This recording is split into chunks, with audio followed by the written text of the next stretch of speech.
L'aube se lève. Au bord du fleuve, une petite plage de sable. Le vieux sage l'a choisie pour sa méditation matinale. Avant de s'installer sur sa natte, pour protéger son bol de riz des insectes et de la chaleur, il a creusé un petit trou dans le sable et, après avoir couvert le bol d'une feuille de bananier, il recouvre le tout avec du sable.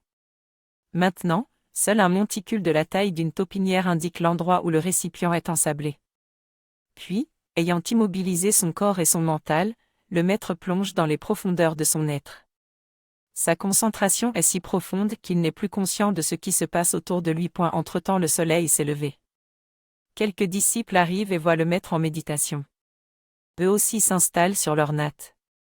Voyant le petit tas de sable près du sage et ignorant pourquoi il l'a fait, il l'imite, bien qu'il n'ait pas de bol, pensant que c'est un acte magique qui, ajouté à la méditation, leur apportera l'illumination. D'autres adeptes arrivent, on les oblige à faire de même, et bientôt toute la plage est parsemée de pseudo-taupinières. N'obtenant pas le résultat espéré avec la technique du tas de sable, déçus, un à un ils s'en vont en silence, comme ils sont venus.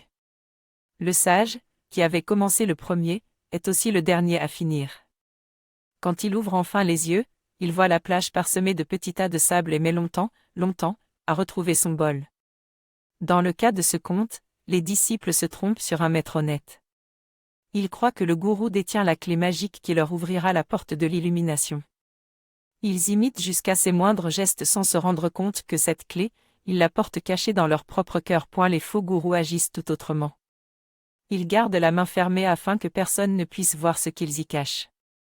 Ils attirent les disciples en leur demandant « Que croyez-vous que j'ai dans mon poing ?»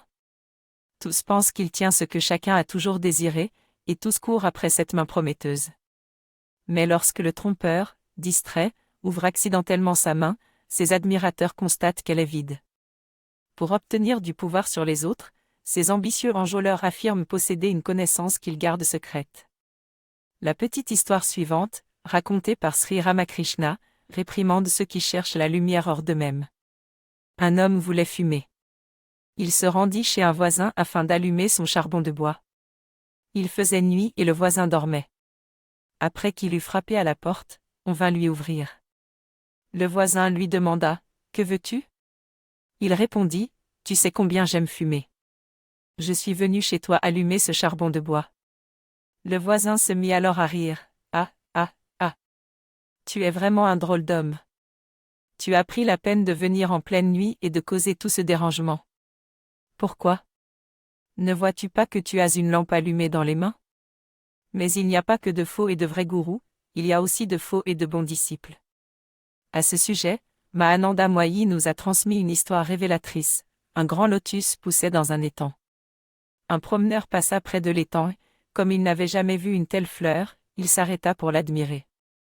Il remarqua alors qu'une grenouille vivait dans l'eau, juste sous le lotus. « Quelle est cette merveilleuse fleur, juste au-dessus de vous ?» demanda-t-il à la grenouille. « Elle n'a rien de bien particulier, c'est une fleur ordinaire. Quand elle se fanera, j'irai en chercher une autre, » fut la réponse. Déçu, le promeneur vit une abeille qui se dirigeait à toute vitesse vers le lotus. Il essaya de l'arrêter afin de l'interroger. « Maintenant, je n'ai pas le temps, attendez un peu, » lui lança-t-elle.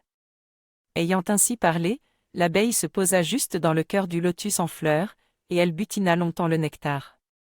Au bout d'un bon moment, l'abeille revint près de l'homme. « Maintenant, vous pouvez me parler. » Celui-ci répéta sa question et ajouta « Dis-moi, qu'as-tu fait ici pendant tout ce temps, ne le sais-tu pas ?» demanda joyeusement l'abeille.